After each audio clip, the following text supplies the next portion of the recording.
So Avowed just got released a while ago, and it's another great example of bad timing, and how that can influence people's expectation and how they view a certain game. But you can also make the case of wrong expectations, and I want to discuss that further in this video. The reception of this game, maybe even more so the discourse, has been rather mixed and occasionally even very toxic. But I think we have to get used to that nowadays, since that's what sells and gets views. But anyway, this game definitely has issues, and I will address them through the course of this video. But I also want to push back a bit on some of the criticism that I heard floating around. And no better way to start than Gamespot, who gave it a 6 out of 10. Now, I'm not really that interested in scores, to be honest, but I'm very curious about the justification and the argumentation behind these numbers. Now, I'm not going to respond to the entire video, but there is one section that grabbed my interest half through near the end, and that is the progression system, upgrades, combat and the role-playing aspect. It's fun to make some combinations work. Using a sword and pistol makes for exciting combat that lets you deal lots of damage, but forces you to evade a lot too. But ability upgrades stifle that, encouraging you instead to prioritize specific weapon types. These upgrades are ones you'd find in a traditional RPG where you're building toward a specific build, rather than ones that encourage you to make weird but interesting combinations work. Well, building towards a specific build doesn't mean you can't mix and match or make interesting combinations work. They are not mutually exclusive. Although you have multiple categories, like fighter or wizard or ranger, most of the abilities you unlock are not gated behind anything except levels. The level requirement is meant to control a bit how you progress, and it's not a restriction at all, since you have plenty of skills to unlock. And I really fail to see how this stifles anything, since you have that much freedom to invest points into whatever skill you want. So I really think the game rather encourages you more to mix and match. It's difficult to make some of Avowed's most interesting combinations synergize when it's far more effective to stick to one-handed weapons and buff their damage and critical chances, instead of spreading your limited ability points across multiple types that make you a jack of all trades. Oh, so that seems to be the main issue here. You can't become the jack of all trades in a role-playing game, wow. I mean, that's what you do in an RPG, you specialize. Why is that a problem? Moreover, spreading across multiple categories can be very useful. There are abilities that actually help everyone regardless of build. For example, health regeneration or expansion, or reduce stamina consumption while dodging. Moreover, there is a diminishing return if you invest too much into something. So even though you won't become the jack of all trades, the game does a pretty good job to incentivize you to spread a bit and not stick to only one category. And lastly, if you want to readjust your build or create a new one, you can respec anytime you want. Worse still is the imbalance in Avowed's progression that further reduces your options when constructing a viable class. Instead of scaling enemies with traditional numerical levels, foes are instead defined by the tier of gear they're wearing. In order to take on more challenging enemies, which come thick and fast as you progress from one hub to another, you need to continually upgrade your own equipment. The big problem is just how scarce most crafting materials are, making it difficult to keep just one piece of armor and 2 weapons up to date with the enemies scaling around you. First of all, enemies don't scale around you, there is no such thing as level scaling. Just like in many other RPGs, you encounter stronger enemies in different areas, that's it. And you can definitely approach them without needing to be exactly at the same gear level. In this example, I am fighting a boss, I barely upgraded anything and he's higher in level than me, well, gear system, and I am still able to beat him, and not to mention I'm playing on hard difficulty. Merchants are equally greedy with materials as they are with new weapons, giving you few options to continue trying to get your existing equipment to a new, higher tier, or expediting the process with a new weapon entirely. Okay, now to the second point. Merchants sell ingredients, not all of them, but many will. However, if you expect to find all ingredients from merchants, well, you will be disappointed. You also have to explore. Moreover, you have this character Marios who will help you to find easier ingredients and plants around you by highlighting them. You also have the option to dismantle equipment you found and you won't use for materials and ingredients. And lastly, you can also craft materials. So what else do you expect? Buy all the materials from a merchant and call it a day? But hey, if you don't want to upgrade that much, that's fine. Merchants will sell you higher tier weapons and gear. It's true they might be a bit expensive, but you can buy them by selling a lot of stuff you don't use and take some bounty hunters contracts. Moreover, as you explore, you will find in various chests unique weapons and gears with unique properties. So yeah, there are plenty of options to keep up with the game and the enemies it throws at you. This further pushes you into focusing on just one weapon type and class, to the point where the second loadout became completely irrelevant before I found myself halfway through my journey. I'm sorry, but that's just straight up incompetence from the reviewer's part. It's really embarrassing how badly it fails to understand how this game actually works. The second loadout doesn't have to become irrelevant if you invest skill points and you upgrade it to an extent. As I said before, you can definitely mix and match and spread across multiple categories. This combined with the fact you do have access to plenty of materials through different ways like exploration, buy or craft them. By the time I got to the second area, I switched the game to the hardest difficulty. My first loadout was a fiery weapon and a spellbook, while the second loadout was a pistol with electric bullets and another spellbook, but sometimes I would switch to a shield. The game was hard, don't get me wrong, and I died plenty of times, and there were moments when I had to delay certain group of enemies for later, but at the same time most of the enemies were manageable. If you actually take time and understand the game, there are many things that can optimize your build. Quest rewards do little to help with the grind for materials, with small monetary rewards that barely dent the large price tags on the most exclusive offerings from merchants, while equipment rewards rarely fill the gap. There is very little grinding in Avowed actually. You discover and collect materials organically as you explore new locations, spontaneously driven by your own curiosity. That's more like basic looting rather than doing the same things over and over for a specific reward. Finding a weapon with unique attributes is often a bittersweet one, given how hard it is to pivot from your existing loadout that you've already committed to upgrading and potentially restarting that process at your current tier with new gear. This is very misleading and does a very poor job to actually explain how the system works. So let's settle this. You have 4 major areas and 5 tier levels, 5 being for legendary weapons and gears. In the first area, for example, you will find enemies, materials, gear pieces and weapons of level 1 and 2. In the second area, you will find all these things, but on level 2 and 3. This logic applies to the rest of the areas as well, easy peasy. As you progress from one major area to the next one, it's still possible to find lower tier weapons, gears and materials, which can still be very useful. You can sell them or break them into other materials. Now, if you like a certain weapon, for example in my case it was this electric pistol, you have to do some upgrading as you move from one major area to the next one. However, it is totally possible not to upgrade anything at all. Each new major area will provide you with new weapons, equipment already upgraded to that particular area that can be either bought from merchants or discovered in various chests. So this whole rant this reviewer goes through, how hard it is to find materials and you have to constantly keep up with enemies scaling around you, is just bullshit. Okay, so for the next section of the video he kind of repeats the same things again and again, so there is not much of a point in responding to them without, well, repeating myself. Now the only part where I kind of have to agree is that sometimes companions during combat will remind you that you have to find better gears or upgrade your current one, and yeah, I get it, it can be rather annoying. Even though it's kind of funny how in normal difficulty I was just obliterating most of the enemies, even the ones wearing a much higher tier gear and having 3 skulls as a difficulty. If you engage with most of its systems, you can rather become overpowered rather quickly, without needing to be exactly at the same gear level enemies are. That's why I switched to the hardest difficulty, since I really wanted more of a challenge.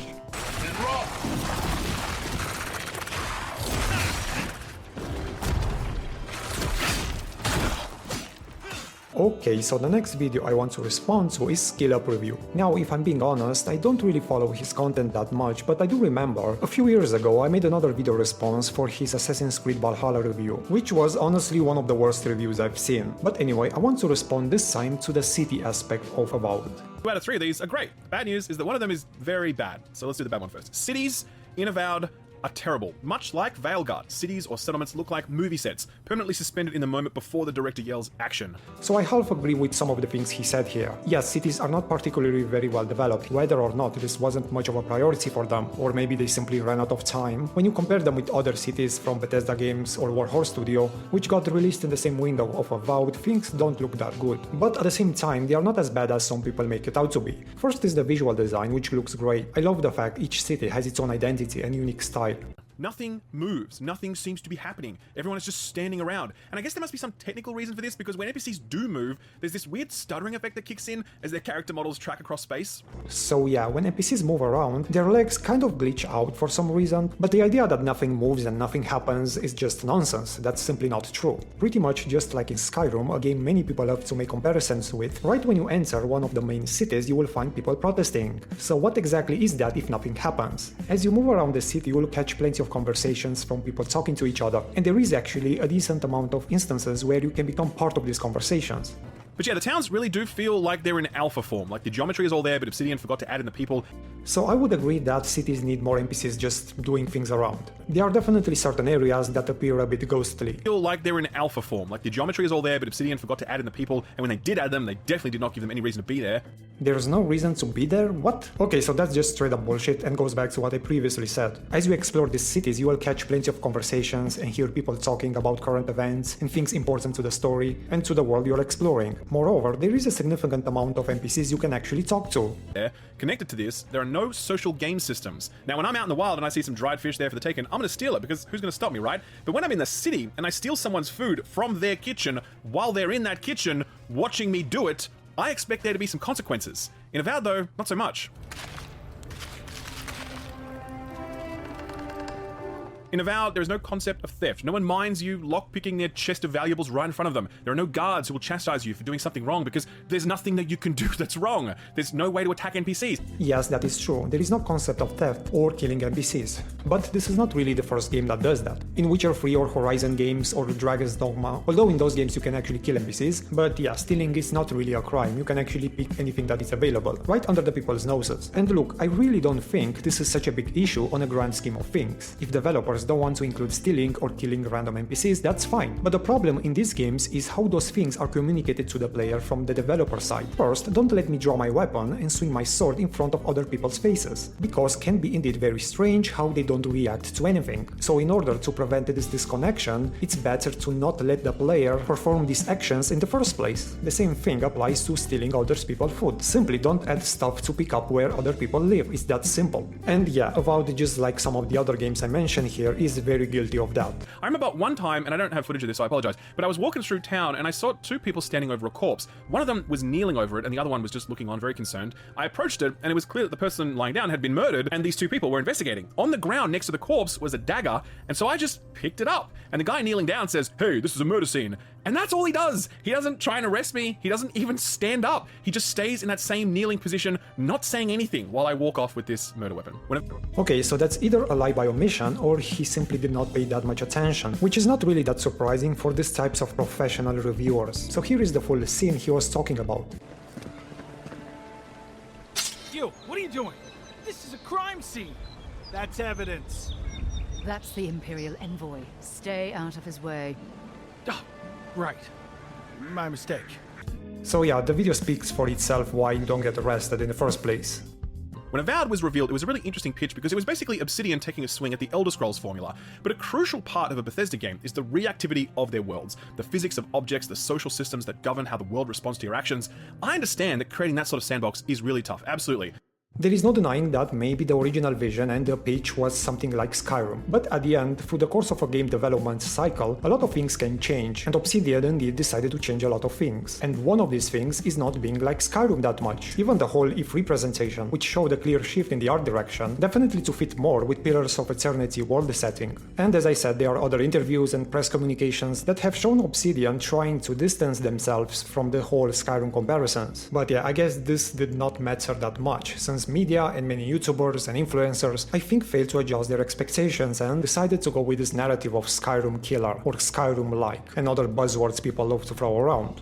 But like, Warhorse just did it with a team of 200 people on a $40 million budget? So, there is this thing called Google, Google exists, and you can type stuff, like how many people worked on Avowed. Oh, look at that, around 100 people, which is roughly the same number you will see on the first Kingdom Come, while for the second Kingdom Come Deliverance they more than doubled the team size. Moreover, there are many things to consider when you compare budgets. For example, in Europe or other parts of the world, $40 million can mean hell of a lot more than in US.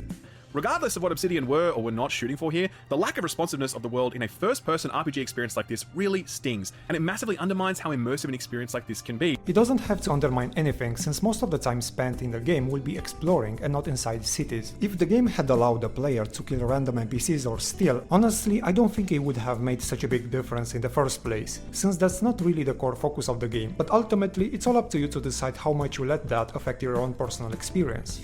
And it's like, what's the limitation here, Like, Obsidian is not a scrappy startup, it's a legacy studio that is now owned by $1 trillion corporation. I don't think it's unreasonable for us to expect NPCs that move in our cities.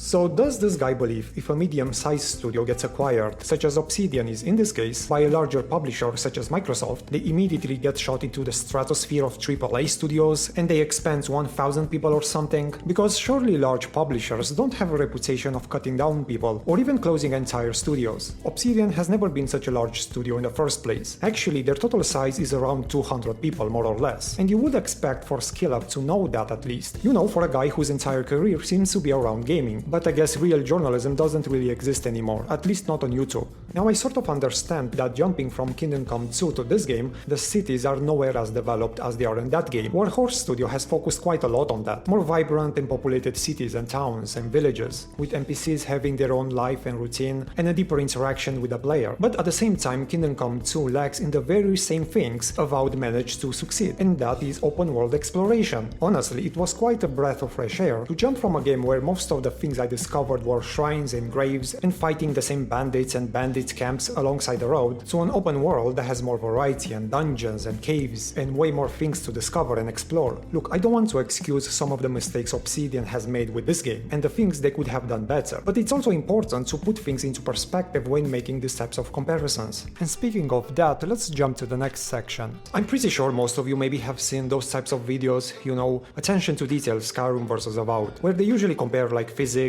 and all sorts of details, or how people love to obsess over small details. And look, I'm not saying you can't compare video games, because of course you can, but this specific type of brain rot content, it's really annoying. When these types of comparisons are made, they show a very clear bias. Moreover, they definitely lack additional context or perspective. First, not all games are made the same and have the same priorities. Do people believe like developers have a list, like the exact same list of all the details they have to include in their games and check before the game comes out? Moreover, details are very selective. Not all games are going to have exact same things in them. Hell, not even games or sequels from the same franchises. Surely people love to compare everything with Red Dead Redemption 2, but even that game lacks plenty of details the previous game had. The same thing with GTA 5 versus 4. Moreover, I could make an entire list of all the cool details Avowed has and other games don't. But anyway, this goes to show how one-sided and biased many of these comparisons are. Anytime I watch this type of detail masturbation slop content comparisons, I also get a feeling they are trying so hard to gaslight me into caring way more about these things than I actually should. But once you actually get to play these games, many of these things don't really matter that much. Now let's talk about the shift and the new direction in the art style of the game. We were teased a dark, broody, gritty world, a narrator weaving a tale of conflict and high-stakes adventure. Yet years later, Obsidian revealed that the game's actual art direction and story didn't really line up with players' expectations. Instead of a mature, grounded fantasy RPG setting like people had imagined, we got yet another pink, purple, neon-soaked game using a soft modern art aesthetic that has infected so many games today. Imagine being so insecure that soon as you see pink and purple you get triggered, which the game only has sporadically in a few areas. Here's the timeline. In 2020, first they showed a teaser trailer, but 3 years later they showed some gameplay footage and the new art direction and tone the game is going to have. And since then they kept showing stuff, you know, more gameplay footage, more trailers and presentations, and even more interviews. So why does this guy act like yesterday they showed us for the first time and now we have the game? Like, people did have 2 years to adjust their expectations, but certain people clearly did not do that, and yet they keep whining and bitch about it. Instead of immersive, distinct character design, Man, people just love to throw immersive this and that over almost everything, to the point it has become such a meaningless term, like it doesn't mean anything. we got the same androgynous, feature-muted male and female characters that, well, we just keep seeing audiences reject. Who's lining up for that? Who's getting excited for that? Nobody. Well, first of all, the game does have some very unique character creation features. But if you don't want to see those, you can hide them. Also, nobody is forcing you to make an androgynous character design in the first place. I mean, at the end of the day, you do have plenty of options. But I guess it's easier to just whine and complain. And I would bet good money that Dragon Age the Veilguard's disastrous reception probably led a lot of players to be a lot more cautious of Avowed because of how similar these games looked. You know, I hear game developers and journalists whining that players need to respect creative freedom and expression, but where the hell is that creative freedom when all of these games are starting to look the same? First of all, they don't look the same. Avowed uses colors in more interesting, creative, and even more careful ways than Dragon Age. But even if they did look the same, that still creates a freedom which I don't really think this guy understands in the first place. Now, of course, developers can change their art direction. I'm not saying that they can't. That's not the issue here. The issue is the radio silence for 3 years, followed by a bait-and-switch reveal that left players confused and disinterested. At that point, people just tuned out. Well, it's funny how he spent a few minutes complaining about the art style and the art direction of the game, which apparently this wasn't a problem in the first place, then what the hell did you complain about? Also, people had 2 years to adjust their expectations. It's not like the first gameplay was released a few months ago. So this tells me more about you and the inability to adjust to what the game has to offer than the actual game. You can't do that, especially not today. And this isn't just an Avowed problem, this is an industry-wide problem. Developers need to engage with their audience. They need to see how players are responding. They need critical feedback early, not just validation from industry insiders and co-workers. I'm very curious how that critical feedback would look like. I don't like the art style, I don't like pink and purple, so just change it. So this goes to show a very entitled attitude certain people have towards developers. Like, how dare you make a game for 3 years and not seek my approval? Like, we should be the ones that greenlight your decisions and not have you or whatever inside do that. So much so for the creative freedom this guy pretends to believe in. At the end of the day, I really think developers should focus on making the best possible game. And of course, not every single decision they've made is going to please everyone, and constructive feedback from players can ultimately improve the game. But this video from Legendary Drops is not about that. It's more like why developers don't cater and represent my interests, and they even dare to make whatever they want to make. So in the end, I think Avowed is a really good game despite all its flaws. It managed to improve in certain areas in which Obsidian always had a problem with, and that is exploration. Fallout New Vegas as well as Outer Worlds were very weak games in that department. Also, the color palette and the color scheme is much better than their previous games. So yeah, that's about it. Maybe like, comment and subscribe, and see you next time.